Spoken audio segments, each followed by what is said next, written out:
وعلیکم ورحمۃ اللہ۔ نحمدک یا اللہ ونصلی ونسلم علیک یا رسول اللہ۔ درود پاک پڑھے اللہ رب محمد صلی اللہ علیہ وسلم محمد صلی اللہ علیہ وسلم صلاۃ و سلام علیک یا رسول اللہ صلی اللہ تعالی علیہ وسلم۔ عزیزان محترم، تقریباً 11:30 ہو رہا ہے اور جو بیداری میں یہاں دیکھ رہا ہوں ہمارے بڑوں سے زیادہ چھوٹے بیدار ہیں، اور یقیناً یہ ایک خوشگوار مستقبل کی نشاندہی ہے۔ جس معاشرے میں بچے بیدار ہو جائیں اور ان کے اندر دینی شعور جاگ جائے تو یقیناً وہ معاشرہ آگے چل کر کے کامیاب ہوگا۔ جو کچھ میں نے دیکھا تعلیمی سلسلے میں مختلف مدارس مکاتب کا سفر کرنا ہوتا ہے، لیکن یہاں پر آنے کے بعد جو خوشی حاصل ہوئی وہ الفاظوں میں بیان نہیں کر سکتا۔ اور یہ ان اساتذہ کرام کی محنت ہے جو راتوں دن ان کے پیچھے لگے رہے، اور وہ ماں باپ بھی قابل مبارکباد ہیں جنہوں نے اپنے بچوں کو اس ادارے میں بھیجا اور انہیں پڑھنے کا موقع عطا کیا۔ جو بچے خطاب کر رہے ہیں آپ ان کے ماں باپ سے پوچھئے، ان کا سینہ فخر سے پھول رہا ہوگا۔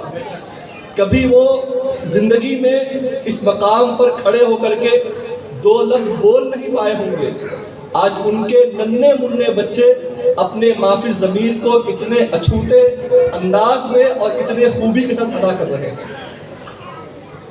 عام طور پہ اس مقام پر کھڑے ہونے کے بعد اچھے بول نہیں پاتے ہیں، اور خاص طور سے جب کوئی خطاب ہو رہا ہو، نعت خوانی ہو رہی ہو اور اس بیچ میں پیسے آتے ہیں تو ذہن بھٹک جاتا ہے۔ لیکن ہم نے یہاں بیٹھ کے غور کیا کہ ماشاءاللہ کچھ بھی ہو رہا ہو، جو یہاں کھڑا ہے وہ بول رہا ہے اور بولتے چلے جا رہا ہے، ماشاءاللہ۔ مفتی صاحب کی بلا کچھ معاملات کی وجہ سے ان کے سسر کی طبیعت زیادہ خراب ہے اور قلب کے معاملات ہیں، جس کی وجہ سے وہ چاہ کر کے بھی نہیں آ سکے اور انتہائی تیزی کے ساتھ وہ ایمرجنسی میں یہاں سے گوا بائی فلائٹ گئے اور مجھ کو یہاں بھیجا، اور ہمارے ادارے میں بھی امتحان کی کارروائی چل رہی ہے۔ آپ یقین جانیں اس سے پہلے بھی کئی اداروں میں جانا ہوا، ایسے معاملات دیکھنے میں آئے، لیکن جو انداز میں نے یہاں دیکھا دل باغ ہو گیا، اور میں بہت مبارکباد دیتا ہوں ان اساتذہ کرام کو جنہوں نے بہت کوشش کیا۔ آپ کو لگ رہا ہوگا کہ یہ بہت آسان ہے، میرے عزیزو راتوں دن ایک کیے ہوں گے، نہ جانے کتنے بار مشق کروائے ہوں گے، نہ جانے کتنے بار سنے ہوں گے، اور کتنا گھسائی کے بعد یہ ہیرا آپ کے سامنے پیش کیا گیا۔ ہیرا جب نکلتا ہے نا کان سے تو استعمال کے لائق نہیں رہتا ہے، اس کی بہت پالش ہوتی ہے، بہت گھسائی ہوتی ہے، اس کے بعد کسی کے گلے کا ہار اور کسی کے سر کا تاج بنتا ہے۔ بلا شبہ یہ جو عمر ہے کچی عمر ہے، ان بچوں کو جس طرف مائل کر دیا جائے وہ ویسے ہی مائل ہو جاتے ہیں اور اسی پر پروان چڑھتے ہیں۔ حضور پاک علیہ السلام نے اسی عہد کے بارے میں فرمایا کہ جب بچے بچپنے کے دور میں ہوں تو انہیں 3 چیزوں کا ضرور علم دو۔ سب سے پہلے فرمایا حضور نے حب نبیکم، اپنے نبی کی محبت ان کے دلوں میں ڈال دو۔ دوسری چیز حضور پاک کے گھر والے اہل بیت کی محبت ان کے دلوں میں ڈال دی جائے، اور تیسری چیز قرآن پاک کی تلاوت۔ آپ یقین جانیں یہ جو طلبہ ہیں نا، یہ جو ننھی عمر کے بچے ہیں، آج ان کے دلوں میں محبت رسول کا جو جام ڈالا جا رہا ہے یہ بڑھاپے تک رہے گا۔ کسی نے کہا ہے نا کہ بچپنے میں جو پڑھا دیا جاتا ہے وہ ایسے ہے جیسے پتھر پر نقش کر دیا گیا ہو۔ آپ ہاتھ سے لکھیں ہو سکتا ہے مٹ جائے، لیکن اگر آپ پتھر کو تراش دیں، لکھ کر کے اس کو تراش دیں تو وہ تراشا ہوا کوئی مٹتا نہیں ہے۔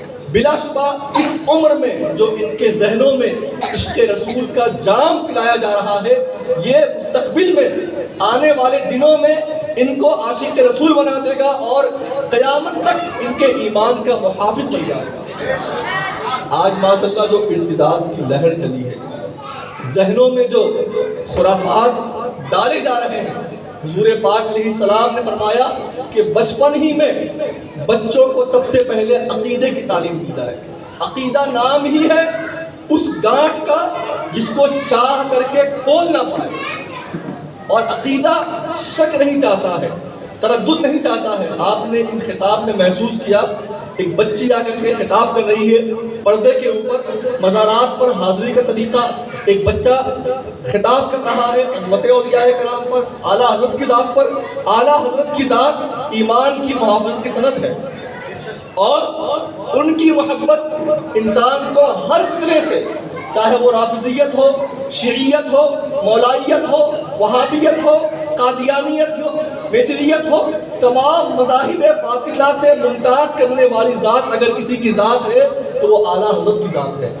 اور جس بچے کے ذہن میں یہ بات ڈال دیا گیا کہ اعلیٰ حضرت سے محبت کرنا ہے تو قیامت تک اس کا ایمان کبھی ڈگمگا نہیں۔ میں پھر سے ایک مرتبہ مبارکباد دوں گا ان مقتدر علماء کرام کو اور ان کے اساتذہ کرام کو جنہوں نے کوششیں کیا۔ اللہ تعالیٰ ان کی تمام محنتوں کو اپنی بارگاہ میں قبول فرمائے اور انہیں بہتر صلہ عطا فرمائے۔